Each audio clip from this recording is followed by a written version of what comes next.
Woke up in the morning with the sunshine. Dear students, my name is Taranish Sharma. स्वागत करता हूं आप सभी स्टूडेंट्स का अपने यूट्यूब चैनल टीएस स्टडी 21 में। देखिए, आज का जो हमारा न्यू टॉपिक है वो क्या है। आज का जो हमारा न्यू टॉपिक है वो है आर्टिकल्स। आर्टिकल्स हमारे कितने होते हैं इसके बारे में हम जानते हैं। देखो क्या कितने होते हैं, use of A and D, ये हमारे 3 होते हैं, ए एन और डी। अब हम आपको आज की वीडियो में यूज ऑफ ए एन और डी का प्रयोग कराते हैं। अपनी लास्ट वीडियो में use of if, unless and until को कंप्लीट करने के बाद आज का जो हमारा न्यू टॉपिक है वो ये है जो सामने बोर्ड पे लिख रहा है।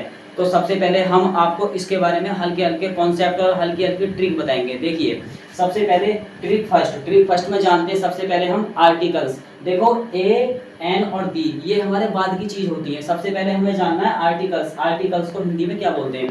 आर्टिकल्स को बोलते हैं लेख या फिर अनुच्छेद। ये हमारे ऐसे शब्द होते हैं जिनका यूज हम बड़ी बड़ी चीज़ों में, बड़ी बड़ी यूनिवर्सिटी में, या फिर हम कभी कोई चीज़ पढ़ रहे हैं या फिर कभी हम कोई चीज़ लिख रहे हैं तो उसमें ये चीज़ प्रयोग होती है, ए एन और डी। तो देखिए, सबसे पहले आर्टिकल्स को जानते हैं। आर्टिकल्स होते क्या हैं, आर्टिकल्स आखिर कहते किसे हैं। मैंने आपको आर्टिकल्स की हिंदी बता दी। क्या बताई थी? लेख या फिर अनुच्छेद।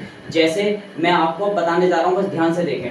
देखो, आर्टिकल का प्रयोग, सबसे पहले इसकी एक पहचान होती है। जैसे हर एक टॉपिक की अपनी एक आइडेंटिटी होती है, पहचान होती है, डेफिनेशन होती है, ऐसे ही यहाँ पर भी आर्टिकल्स की भी अपनी एक पहचान होती है। यहाँ पर इसका यूज हम किस तरीके से करते हैं वो आप सभी को जानना है। ध्यान से देखें। देखो, इनका प्रयोग कई संदर्भों में या फिर कई जो मतलब मैनी रेफरेंसेस होते हैं उनमें किया जाता है। जैसे कि न्यूज़पेपर, मैगजीन। जैसे न्यूज़पेपर आ गया तो न्यूज़पेपर जैसे हम जैसे सेंटेंस होता है कोई, मैं अखबार पढ़ रहा हूँ, तो इस सेंटेंस को हम कैसे बनाएंगे? तो I am reading the newspaper. तो यहाँ पर न्यूज़पेपर से पहले क्या लग गया? दा लग गया। तो दा भी हमारा एक आर्टिकल से जुड़ा हुआ है। किससे जुड़ा हुआ है? आर्टिकल से जुड़ा हुआ है। यहाँ पर मैगजीन है तो वह मैगजीन खरीद रहा है, तो he is buying the magazine. तो ये सेंटेंस बनेगा तो इसमें हमारा क्या लगेगा? आर्टिकल्स का यूज होगा, ए एन और डी।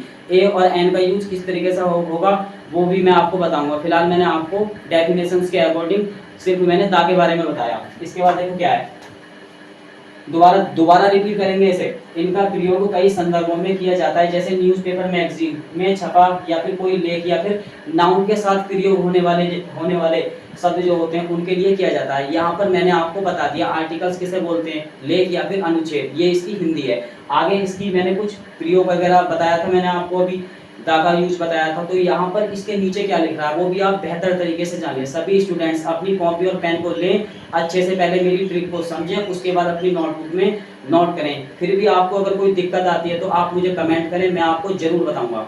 देखिए, ए और एन का उपयोग अनिश्चित नाउन के लिए, जबकि दा का प्रयोग जो किया जाता है वो हमारा निश्चित नाउन के लिए किया जाता है। तो सबसे पहले मैं आपको एक बात और बता रहा हूँ, हमारा यहाँ पर आर्टिकल्स में ए और एन का यूज जो किया जाता है वो किया जाता है ए का और एन का यूज जो किया जाता है वो हमारा अनिश्चित नाउन के लिए किया जाता है। जबकि हमारा दा का प्रयोग जो किया जाता है, दा का यूज जो करते हैं हम करते हैं उसे निश्चित नाउन के लिए। तो सबसे पहले हमें ए और एन को जानना है, हल्का हल्का जानना है। देखिए, यहाँ पर यूज ऑफ ए, इसका यहाँ पर मैंने लिख रखा है। देखो, यूज प्रयोग ऑफ ए का प्रयोग हम किस तरीके से करते हैं। देखो, ए का उपयोग कॉन्सोनेंट, वॉल्यूम। कॉन्सोनेंट को बोलते हैं हम क्या? व्यंजन बोलते हैं। वॉल्यूम का मतलब होता है एक प्रकार से आवाज।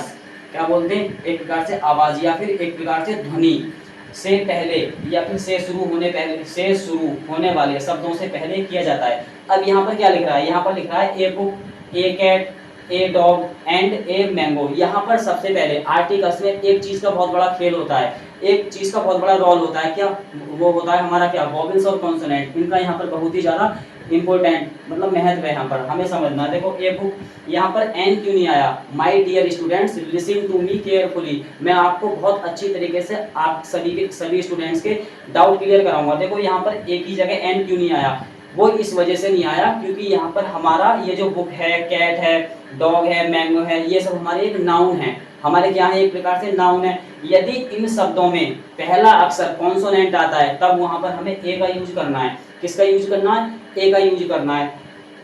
ए ई आई ओ यू ये हमारे एक प्रकार से स्वर कहलाते हैं। हिंदी में बोलते हैं इन्हें हम स्वर, और इंग्लिश में बोलेंगे हम इनको वॉवेल। तो इस वजह से यहाँ पर पहले शब्द अगर हमारे कॉन्सोनेंट हैं तब यहाँ पर हमारा क्या आएगा? यहाँ पर हमारा ए का यूज होगा। तो यहाँ पर ए बुक है, जैसे कि मैं एक किताब खरीद रहा हूँ, तो I am buying a book, यहाँ पर एन बुक द बुक का यूज नहीं होने का। क्यों नहीं होने का? क्योंकि यहाँ पर हमें क्या नाम है, कॉन्सोनेंट वॉल्यूम से शुरू होने वाले शब्द से हमें पता चल रहा है कि यहाँ पर कॉन्सोनेंट है, हमारा जो नाउन का पहला अक्षर वो हमारा कॉन्सोनेंट है। अब यहाँ पर ए कैट है, यहाँ पर ए कैट है, तो यहाँ पर एन कैट क्यों नहीं होगा? क्योंकि यहाँ पर पहला अक्षर हमारा कॉन्सोनेंट है। अब इस सेंटेंस को हम बताते हैं किस तरीके से, एक सेंटेंस बताते हैं हम आपको यहाँ पर ए कैट के ऊपर। जैसे बिल्ली ने, मतलब एक बिल्ली ने चूहे को मारा, तो किस तरीके से बनेंगे? ए कैट किल्ड द माउस या फिर द रैट, तो यहाँ पर ए शब्द इस तरीके से बनेगा। मैंने एक कुत्ते को देखा, तो आई सा, आई का अर्थ होगा मैंने, सामने से देखा। यहाँ पर देखने की अंग्रेजी सी नहीं लगेगी, सेकंड लगेगी। सेकंड क्यों लगेगी? क्योंकि हमारा ये टेंस पास्ट इंडेफिनिट है। तो आई सा ए डॉग, आई का मतलब मैंने सामने से देखा, ए डॉग मैंने एक कुत्ते को देखा। अब यहाँ पर ए मैंगो आ गया, उसने एक आम खाया, तो ही एट, ईट की फर्स्ट क्या होगी? ईटी होगी, सेकंड क्या होगी? एट होगी, ए मैंगो। यहाँ पर ए मैंगो लगाएंगे, एन मैंगो क्यों नहीं लगाएंगे? क्योंकि मैंने आपको अभी थोड़ा पीछे बताया था कि यहाँ पर ये अक्सर वॉवेल्स नहीं है, कॉन्सोनेंट है, इसलिए यहाँ पर ए मैंगो आया। हम आपको अब बताते हैं एन का उपयोग किसके लिए किया जाता है। देखिए यूज ऑफ एन, इसका यूज हम कैसे करेंगे? देखो एन का उपयोग वॉवेल, वॉल्यूम, वॉवेल का मतलब होता है स्वर, वॉल्यूम का अर्थ होगा ध्वनि या फिर जो मतलब हमारी एक आवाज होती है, साउंड होती है, से शुरू होने वाले शब्दों से पहले किया जाता है। अब यहाँ पर देखो क्या आ गया?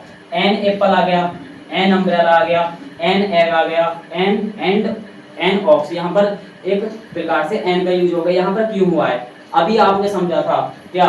कॉन्सोनेंट। अब यहाँ पर वॉवेल्स के बारे में जान लो। देखो यहाँ पर एप्पल में पहला अक्षर क्या है? सबसे पहले आप अपने डाउट क्लियर करो। ए, ई, आई, ओ और यू, ये हमारी एक जो अल्फाबेट होते हैं A to Z, उनमें से ही है ये सब चीज, बाकी कुछ नहीं है। देखो यहाँ पर आपको कब डरना है? आपको जब डरना है इंग्लिश समझते टाइम, जब आपके अल्फाबेट जो है वो 26 की जगह 27 हो, तब समझना है आपको कि ये कैसे होगा। जब 26 से रिलेटिव सब चीज है तो ध्यान से समझें।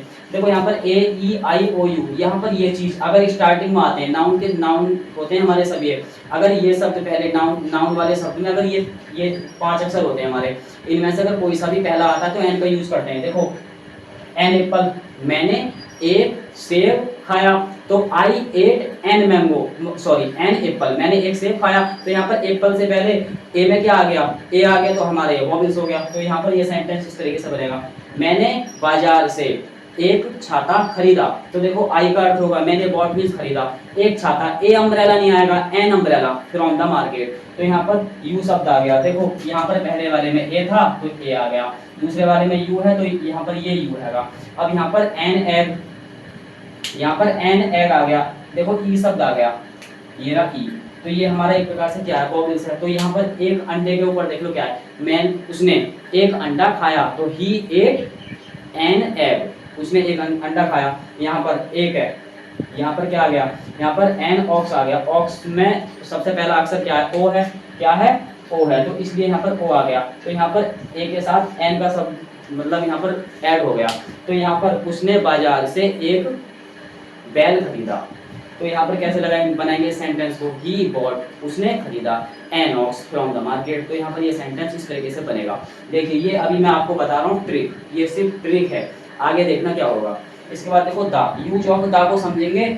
Use of a, use of an, इनके बाद देखो यहाँ पर यूज ऑफ द का यूज हम किस तरीके से करेंगे। तो सबसे पहले देखो यहाँ पर क्या लिख रहा है? द का उपयोग या फिर द का एक प्रकार से प्रयोग उन नाउन के लिए किया जाता है जो पहले से ही निश्चित या फिर स्पष्ट हो। जैसे यहाँ पर जो पहले से ही स्पष्ट या फिर एक प्रकार से पहले से ही एक क्या हो? निश्चित हो। देखो कैसे? यहाँ पर जैसे द बुक है, the cat, the music and the fox, ये मैंने यहाँ पर एग्जाम्पल लिख रखे हैं, यहाँ पर एग्जाम्पल लिख रखे हैं, लेकिन मैंने यहाँ पर नीचे कुछ क्या लिख रखा है? मैंने सेंटेंस भी लिख रखे हैं, वो भी देखो आप। यहाँ पर है the fox is on the table, sorry the book is on the table. The book का मतलब किताब, इज है ऑन द टेबल, मेज पर है। ठीक है, किस पर है? मेज पर है, टेबल पर है। तो यहाँ पर दोबारा देखेंगे द का उपयोग उन नाउन के लिए किया जाता है। पहली बात तो यहाँ पर ये हमारा क्या है? द टेबल और द बुक हमारा क्या है? एक प्रकार से नाउन है, लेकिन उनका यूज यहाँ पर निश्चित या फिर स्पष्ट है। हमें पहले से पता है कि ये जो किताब वगैरह है हमारी वो एक प्रकार से निश्चित है, स्पष्ट है। किसके लिए? इस सेंटेंस के अकॉर्डिंग। तो यहाँ पर देखो क्या है? यहाँ पर द बुक किताब या फिर पुस्तक, इज है ऑन द टेबल मेज पर है। तो ये सेंटेंस यहाँ पर निश्चित बात को शो कर रहा है। तो यहाँ पर हमारा द बुक हो गया। इसके बाद द कैट, बिल्ली, आई सा यस्टरडे, मैंने उसे कल देखा, मतलब बीते हुए समय में मैंने उसे देखा था, या फिर पिछले दिन मैंने उसको देखा था। तो यहाँ पर ये एक स्पष्ट बात है कि मैंने उसे देखा था। अच्छा, अब हम एक चीज़ आपको बोलते हैं, जैसे कि सपोज करो मैं बोलता हूँ अपनी तरफ से कि मैंने उस लड़के को कल पढ़ाया, मैंने उस लड़के को कल पढ़ाया। तो यहाँ पर एक निश्चित बात हो गई, यहाँ पर ये दा का प्रयोग होगा। मैंने लड़का को मतलब कल पढ़ाया था, मैंने लड़का को कब पढ़ाया था, कल पढ़ाया था। तो आई टॉट, मैंने पढ़ाया द बॉय लड़के को यस्टरडे कल। तो यहाँ पर द बॉय क्यों आ गया, क्योंकि ये बात हमारी एक प्रकार से निश्चित भी है और ये बात स्पष्ट भी है। यहाँ पर ये चीज़ नहीं देखी जा रही है कौन सा टेंस की है, यहाँ पर हमें द का यूज जब करना है जब कोई बात हमारी निश्चित हो और वो एक प्रकार से क्लियर हो, तब वहाँ पर हम द का यूज करते हैं। देखो यहाँ पर क्या, आई लाइक द म्यूजिक, आई का अर्थ मैं, लाइक पसंद करता हूँ या फिर मुझे पसंद है, द म्यूजिक गाना, या फिर मुझे संगीत पसंद है। तो ये एक प्रकार से निश्चित बात है भैया, क्या है, निश्चित बात है और स्पष्ट भी है कि उसे संगीत पसंद है या फिर वह संगीत पसंद करता है। इसके बाद देखो यहाँ पर द म्यूजिक आ गया। इसके बाद देखो next, the fox is in the forest, the fox लोमड़ी, इसका अर्थ होगा है इन द फॉरेस्ट, जंगल में। तो ये भैया उसे पता है, पहले से निश्चित बात है ये। अगर हम इस सेंटेंस को डीपली देखें, थोड़ा आप सभी स्टूडेंट ध्यान से सुने, अगर इस सेंटेंस को हम डीपली देखें, वैसे भी ये जंगली जानवर होते हैं, वाइल्ड एनिमल्स होते हैं, ये आजकल सभी जंगलों में तो रहते हैं, फॉरेस्ट में रहते हैं। तो ये एक प्रकार से निश्चित बात भी, और हम स्पष्टता के साथ क्लियर भी कह सकते हैं कि ये सब बातें एक प्रकार से निश्चित है। तो यहाँ पर देखो द फॉक्स हमारा क्या हो गया, एक प्रकार से हमारा क्या हो गया, आर्टिकल्स में द का यूज हो जाएगा यहाँ पर। तो द फॉक्स हमारा एक प्रकार से नाउन है। तो ये the fox is in the forest, लोमड़ी जंगल में है। आपको कैसी लगी मेरी वीडियो कमेंट में बताना मुझे, और आपको वीडियो अच्छी लगी तो वीडियो को लाइक करना, और सुनो चैनल को सब्सक्राइब करना। चैनल का नाम बताता हूँ मैं क्या है, देखो चैनल का नाम है PS स्टडी 21, ये हमारे चैनल का नाम है। ये मैंने आपको ट्रिक फर्स्ट बताई थी, क्या बताई थी मैंने आपको, ट्रिक फर्स्ट बताई थी। अब हम आर्टिकल्स का जो सेकंड स्टेप है, ट्रिक नहीं, अब ट्रिक नहीं चलेगी, अब सिर्फ लॉन्ग वीडियो चलेगी। जो लॉन्ग वीडियो है वो हमारी यहाँ पर लिख रहे हैं, देखो आर्टिकल्स का फुल कॉन्सेप्ट या फिर फुल वीडियो सेकंड वीडियोज में आएगी, मतलब सेकंड पार्ट आएगा इसका। तब तक के लिए आप मेरी इस वीडियो को देखें, और चैनल है हमारा PS स्टडी 21, इस चैनल को अधिक से अधिक स्टूडेंट्स सब्सक्राइब करें। जय Hind. People like to written on your face.